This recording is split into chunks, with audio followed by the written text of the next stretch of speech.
Halo semuanya, selamat datang di channel Paired Indonesia. Video kali ini gue akan ngebahas tentang pro dan kontra terkait WFH di Indonesia. WFH ini emang sebenarnya masih jadi perbincangan yang hangat ya sampai sekarang ya di beberapa kalangan. Karena pastinya WFH ini nggak cuma punya benefit atau kelebihan, tapi pastinya juga punya resiko atau kekurangan. Ya di video ini gue tujuannya untuk kalian bisa bener-bener nanti mempertimbangkan dan menilai lah ya apakah WFH ini memang cocok untuk kalian atau enggak. Pertama kita bahas dulu tentang yang pro-pronya nih atau yang bagus-bagusnya tentang WFH terutama di Indonesia. Yang pertama adalah soal fleksibilitas. Jadi WFH ini memang sangat memberikan fleksibilitas yang jauh lebih besar dalam menjalankan rutinitas harian selama bekerja, yang mana ini akan meningkatkan keseimbangan antara pekerjaan dan kehidupan pribadi atau work-life balance ya. Karena sebenarnya udah jelas ya kalau pekerjaan 9 to 5 atau pekerjaan dari jam 9 sampai jam 5 yang di kantor itu sebenarnya bukan untuk semua orang ya. Bahkan banyak juga nih gue dengar dari beberapa cerita gitu ya, kalau banyak karyawan atau bahkan atasan mereka yang cenderung bisa menyelesaikan lebih banyak tugas dan pekerjaan ketika mereka itu bekerja di luar kantor, di rumah atau mungkin di kafe atau mungkin di kantor klien gitu ya. Jadi WFH ini memang diyakini bisa memberikan kebahagiaan yang lebih ya, jadi bisa lebih bahagia lah karena ya memang memiliki lebih banyak waktu untuk dihabiskan bersama orang-orang terdekat tanpa harus mengabaikan pekerjaan yang memang sudah menjadi tanggung jawabnya. Yang kedua tentang efisiensi waktu, ini tentu saja WFH akan membuat orang tidak harus bercommute gitu ya ke kantor, nggak harus berangkat ke kantor, sehingga diyakini memang ya itu tentu saja akan dapat menghemat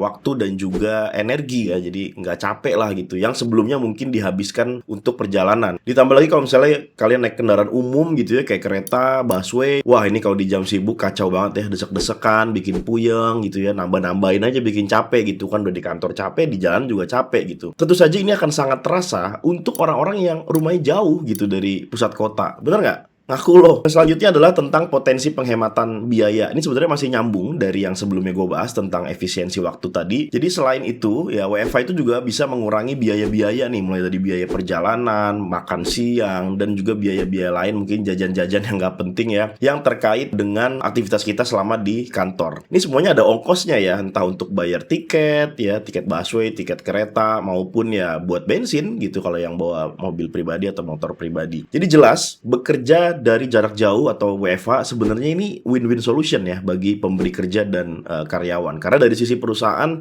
biaya operasi bisnis itu dapat menguras rekening perusahaan ya, karena sangat mahal ya biayanya ya. Sehingga kalau misalnya dia buat kebijakan WFH, berarti kan itu dia dapat menghemat uang perusahaan untuk kos-kos atau untuk biaya-biaya yang di kantor tadi gitu ya. Jadi coba deh kalian bisikin tuh ke bos-bos kalian ya, mungkin yang sekarang masih belum WFH, siapa tahu bisa dirayu untuk WFH ya kan. Yang selanjutnya adalah tentang penurunan traffic dari konteks lalu lintas ya. Jadi ini bener banget memang faktanya bahwa penurunan jumlah dari orang yang ke kantor kayak zaman pandemi kemarin itu jalanan jadi lancar ya, nggak macet, nggak ada kepadatan di banyak titik kayak sekarang gitu udah macet banget. Jadi ini juga berdampak terhadap mobilitas orang-orang di kota itu gitu ya kalau memang banyak yang WFH. Yang selanjutnya ini juga isu yang lagi hangat banget, itu adalah pengurangan polusi akibat mobilitas ya.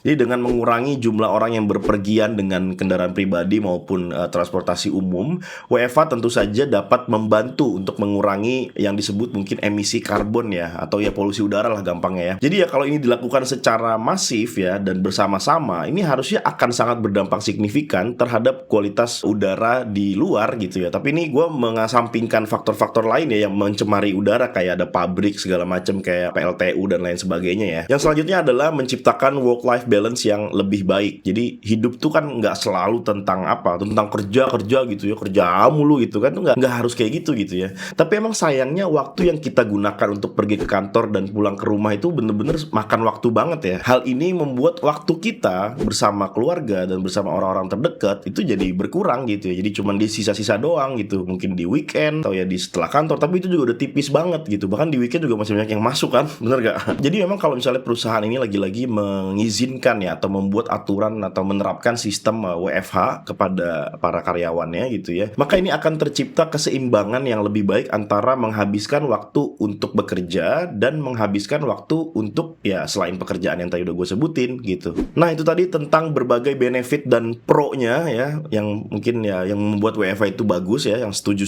sama WFH mungkin itu alasannya. Sekarang kita akan bahas tentang hal-hal yang berkaitan dengan kontraknya atau lawannya atau kebalikannya gitu ya. Nah dalam konteks kontra ini mungkin gue lebih ke arah hal-hal apa saja yang tidak mendukung WFH atau hal-hal apa saja yang menghalangi jalannya WFH dengan maksimal gitu ya, dan juga mungkin lebih ke arah akibat-akibat yang ditimbulkan dari kebijakan-kebijakan WFH. Jadi biar balance nih, tadi kan udah tuh yang pro-nya gitu ya. Yang pertama tentu saja tentang infrastruktur koneksi internet yang tidak semuanya stabil. Salah satu yang menjadi tantangan utama untuk WFH terutama di Indonesia itu adalah koneksi internet yang tidak selalu stabil. Karena ya ini kan belum semuanya rata ya di berbagai wilayah gitu. Bahkan masih banyak di kota-kota besar secara speed internet itu masih sering lemot gitu ya, sering error. Nih persis kayak di daerah gua ya, mungkin di daerah kalian juga gitu ya. Yang kedua adalah kurangnya peralatan yang sesuai atau kurangnya support peralatannya untuk menunjang WFH. Jadi banyak pekerja yang mungkin tidak memiliki dalam tanda kutip peralatan kantor yang memadai ya di rumah mereka atau di tempat mereka tinggal. Seperti misalnya kayak kursi atau meja yang nyaman, yang proper gitu ya. Kadang masih suka sembarangan cari-cari titik kosong di rumah gitu ya. Ya akibatnya jadi nggak maksimal gitu buat menunjang produktivitas selama WFH. Termasuk juga mungkin peralatan untuk komunikasi ya, untuk chat atau untuk video call itu ya, kayak mikrofon, kamera atau bahkan pencahayaannya atau lightingnya itu juga kurang oke, sehingga itu kalau ada keperluan buat meeting atau tatap muka secara online jadinya nggak maksimal gitu. Yang selanjutnya adalah ini mungkin dampaknya sangat kerasa buat orang-orang yang suka bersosial ya. Ini gue kasih istilah mungkin isolasi sosial ya. Jadi WFH itu kan sendiri kerjanya di rumah, jadi mungkin dapat menyebabkan isolasi sosial karena ya kurangnya interaksi kerja atau interaksi secara langsung gitu ya pada saat bekerja dengan ya rekan-rekan kerja kita, dengan atasan, dengan orang lain gitu. Karena kan pada saat WFH itu ya kita berarti menghabiskan waktu itu ya sendiri gitu ya untuk menjalankan pekerjaan. Bahkan saat berbicara dengan orang lain, mau itu partner, mau itu klien, mau itu kolega, mau itu teman kerja, itu semuanya dilakukan secara online gitu. Jadi nggak ada interaksi langsung gitu ya. Tapi memang setelah COVID ini udah lewat kemarin ya, harusnya sih hidup kita nggak akan seburuk itu ya, terutama untuk orang-orang yang suka keluar-keluar gitu ya. Karena kan sebenarnya kita bisa pergi juga keluar gitu, ketemu dengan teman-teman kita atau saudara-saudara kita atau keluarga kita ya, teman-teman lah pokoknya ya. Karena kan setelah jam WFH-nya selesai gitu ya, atau kerjaannya selesai kan kita masih bisa cabut lah keluar. Jadi ya masih bisa diakalin lah gitu ya. Selanjutnya yang menjadi penghalang kenapa WFH itu sulit dilaksanakan adalah beberapa pekerja mungkin menghadapi isu ya atau kesulitan dalam mempertahankan speed-nya atau mempertahankan pace-nya dalam productivity gitu ya, dalam bekerja dari rumah apalagi tanpa pengawasan secara langsung. Jadi bagi beberapa orang nih kayak butuh diawasin banget gitu sama bosnya ya. Jadi ini juga akan jadi masalah nanti karena akan menurun nanti kualitas produktivitasnya gitu ya. Yang selanjutnya yang mau gue bahas adalah tentang keterbatasan ruang ya. Jadi ini mungkin untuk orang-orang yang memiliki tempat tinggal yang areanya mungkin gak terlalu luas gitu ya, apalagi ditambah misalnya memiliki anggota keluarga yang banyak, dan kalau tempatnya agak sempit kan itu sulit ya untuk mendapatkan lingkungan kerja yang tenang dan efisien, apalagi rame orang gitu kan, seliweran segala macam, itu akan sangat mengganggu. Yang selanjutnya adalah kehilangan sentuhan manusia atau human touch lah bahasanya ya. Jadi ini kehilangan interaksi sosial gitu, kayak sosial di kantor, terus misalnya seperti rapat atau meeting ya, tatap muka kan, diskusi spontan. Itu sebenarnya bisa berdampak juga gitu ya buat pandangan kita, pemikiran kita untuk melakukan inovasi, kolaborasi ya, inisiatif. Itu semua memang triggernya harus dengan interaksi langsung gitu. Jadi itu mungkin yang akan menghambat ya kalau misalnya kita bekerja dari rumah. Yang selanjutnya adalah batas antara kerja dan kehidupan pribadi itu yang agak ngeblur sebenarnya kalau WFH ya. Jadi mungkin beberapa orang ini akan sangat merasa kesulitan karena kan ini kita posisinya anggaplah di rumah gitu ya, dan di rumah itu kan pasti kita harus kerja, tapi di satu sisi ada urusan rumah juga yang harus dihandle gitu kan. Jadi harus depan laptop tapi harus ada urusan di rumah gitu. Itu dilemanya tuh kadang di situ tuh kalau lagi kerja di rumah ya. Jadi memang banyak juga yang beranggapan kalau kerja di rumah itu kayak kurang kondusif lah gitu ya, karena kan ada aja lah namanya urusan di rumah ya, mau harus begini, mau ngangkat galon kayak apa segala macem gitu, sehingga ya itu mau nggak mau harus diurusin karena kan posisi kita lagi di rumah, jadi terpaksa ya kita urusin gitu. Nah itu mungkin akan cukup mengganggu ya, dan itu mungkin jadi bikin kita kerjaan kita tuh nggak fokus gitu karena nggak bisa selalu ada di depan laptop. Yang terakhir mungkin ini lebih ke arah ke kesehatan ya. Jadi WFH ini memang bisa berdampak negatif juga terhadap kesehatan.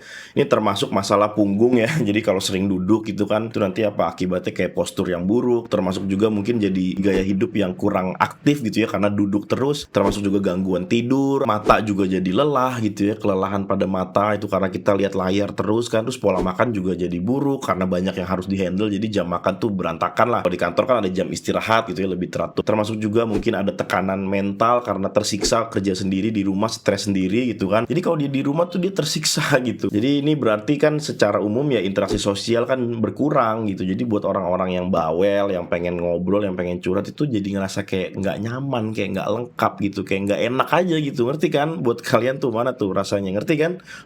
Ya kesimpulannya sebenarnya semuanya pastilah ada pro dan kontra ya. Jadi ya ini sebenarnya dibalikin lagi ke masing-masing ya, ke diri kita masing-masing.